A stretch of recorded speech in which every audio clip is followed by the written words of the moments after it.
हम अभी बैठे हैं इस जो दिव्य एक औषधीय पौधा है मेरे दोनों ओर, एक तरफ मेरी बाईं तरफ है यह रामा तुलसी और दाईं ओर है श्यामा तुलसी।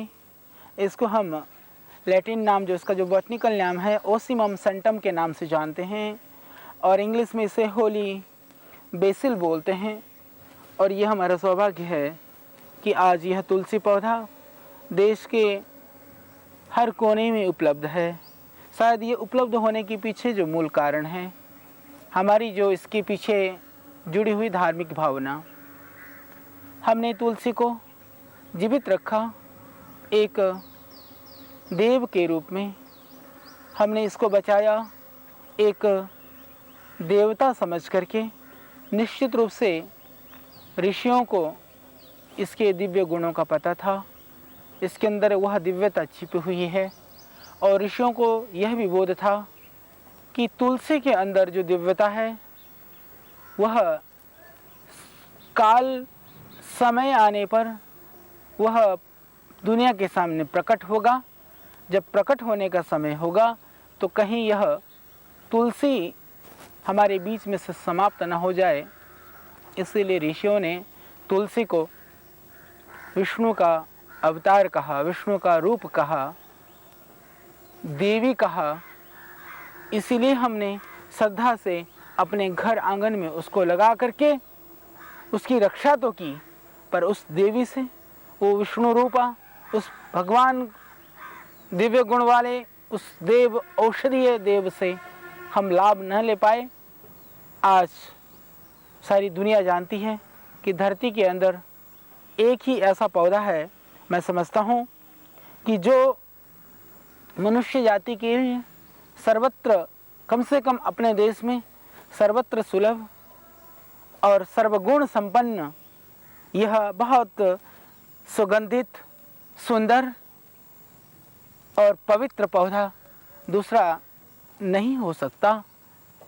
तो हम आज इस ओसिमम सेंटम के बारे में, पवित्र तुलसी के बारे में कुछ चर्चा करेंगे। इसके औषधीय गुणों को लेकर के हम कुछ चर्चा करेंगे। हम जानते हैं तुलसी के पौधे के विषय में परिचय देने की ज़रूरत नहीं है। तुलसी का नाम आते ही हमारे मन के अंदर एक श्रद्धा भाव, एक पवित्रता और एक सुगंधित और सुंदर से पौधे का एक स्वरूप दिल में समा जाता है। इसके विविध प्रजातियां हैं। हमारे यहाँ भी लगभग हमने 20 से ज़्यादा प्रजातियां इकट्ठी की हुई हैं। इससे भी ज़्यादा प्रजातियां हमारे पास हैं, पर मुख्यतया हम दो तरह की प्रजातियां, रामा तुलसी और श्यामा तुलसी, दो तरह की जो तुलसी हैं उनका हम औषधीय प्रयोग में ज़्यादा लाते हैं और तुलसी के रूप में हम इन दो प्रजातियों को ज़्यादा जानते हैं। यह तुलसी का पौधा किस रोग में काम नहीं आता। आप विभिन्न रोगों में, मैं यूँ कहूँ कि विभिन्न रोगों में नहीं, हर एक रोग में आप इसका प्रयोग कर सकते हैं। शरीर में कोई भी किसी भी दोष से, चाहे वो बैक्टीरिया या वायरस या दूसरे जो वात पित्त कफ दोष प्रकोपित होने से जो बीमारियां होती हैं, उन सब बीमारियों में हम इसका बड़ी निर्भयता से, यह जितनी सुलभ है, जितनी सुगंधित और सुंदर है, उतनी ही यह निरापद औषध भी है। तुलसी इतनी निरापद है कि आप इसको सद्य जात जो बच्चा है उसको भी सेवन करा सकते हैं और जो वृद्ध है वह भी इसका सेवन कर सकता है। ये अपने आप में एक बहुत दिव्य पौधा है और इसका सिर्फ पत्तियां नहीं, इसके फूल, इसमें से आने वाला जो बीज है वह भी अत्यंत गुणकारी है। इनके गुणों का वर्णन हम करें उससे पहले एक जो जानकारी है तुलसी के विषय में, ये मैं आप सबको बताना चाहूँगा। हम लोग तुलसी की पूजा भी करते हैं, घर में रखते भी हैं। बहुत बार समस्या होती है कि सर्दी के मौसम में तुलसी का पौधा बच नहीं पाता है। यदि सर्दी में हम बचा लें तो तुलसी 4-5 साल तक भी उसका पौधा जीवित रहता है, अन्यथा सर्दी में इसके पौधे सूख जाते हैं। तो सर्दी में हम तुलसी के पौधे को कैसे बचा करके रखें। सबसे पहले तो जहाँ पाला पड़ता हो या ठंडी बौछारें या ओस पड़ता हो, उस जगह से आप तुलसी को कुछ छाया कर दें। सर्दी के मौसम में तुलसी को बचाने का उपाय मैं आपको बता रहा हूँ। दूसरे, यदि ज़्यादा दिन इसको जीवित रखना चाहते हैं, तुलसी के पुष्पों को आप तोड़ दें, सब जगह से तोड़ दें। तो इस तरह से तोड़ने से तो आप देखेंगे इसकी जो हरियाली है, इसका जो क्षुभ है, कई साल तक आप इसको जीवित रख सकते हैं। हमारे यहाँ उस तरह के पुराने पौधे भी हैं। तो तुलसी को हम पूजा के साथ साथ में, आराधना के साथ साथ में, हम इसका वास्तविक जो पूजा है, पूजा शब्द का जो अर्थ है वो यथा योग्य सत्कार और व्यवहार दोनों में ही प्रयुक्त पूजा शब्द का अर्थ होता है। यथा योग्य सत्कार, हमने इसके औषधीय गुणों को जाना, परंपरागत रूप से हमें बहुत जानकारी है, परंतु जो दूसरा पूजा का दूसरा अर्थ है यथा योग्य व्यवहार, तो इस व्यवहार को हम शायद जान नहीं पाए।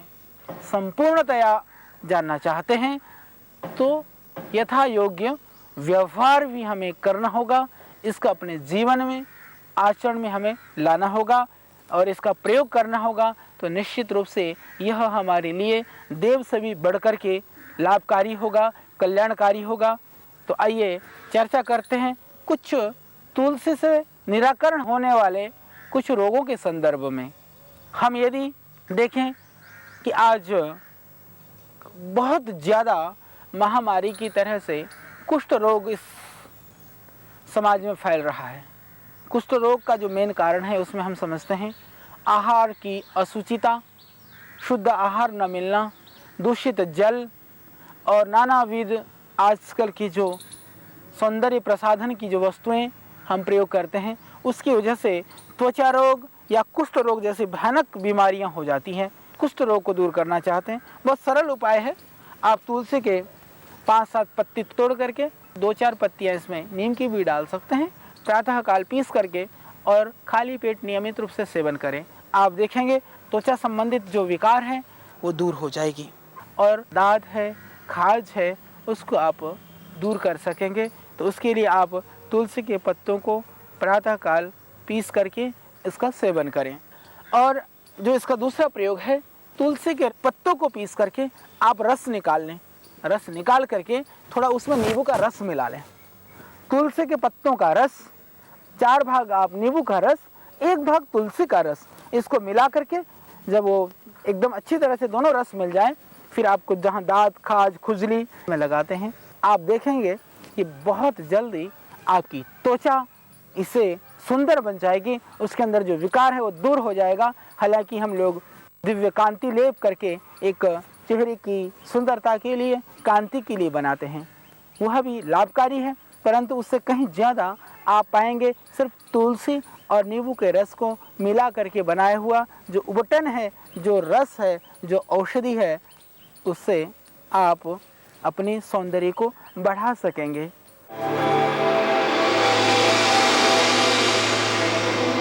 आस्था की इच्छा होती है शक्ति के लिए, ताकत के लिए, कि मैं बस बहुत सारी ऐसी औषधियाँ मुझे मिले, ऐसा मुझे रसायन मिले, मुझे ऐसी शक्ति बढ़ाने के लिए कोई साधन मिले। हमारे पास आने वाले जो रोगी हैं उनमें से बहुत सारे लोग यही मांगते हैं। कोई च्यवनप्राश ढूंढता है, कोई शिलाजित ढूंढता है, कोई अश्वगंधा का पाउडर, कोई सतावर और कोई मूसली पाक ढूंढता है। निश्चित रूप से उन द्रव्यों में शक्ति है, उनसे भी आप ताकत प्राप्त कर सकते हैं, परंतु आपके घर और आंगन में यदि तुलसी का पौधा है और आप थोड़ी ज़्यादा जगह पर आप तुलसी को लगा लें, तो मैं समझता हूँ कि शिलाजित और च्यवनप्राश के अंदर विद्यमान ताकत को शायद खोजने की आवश्यकता आपको नहीं पड़ेगी, आप तुलसी के द्वारा वो प्राप्त कर सकते हैं।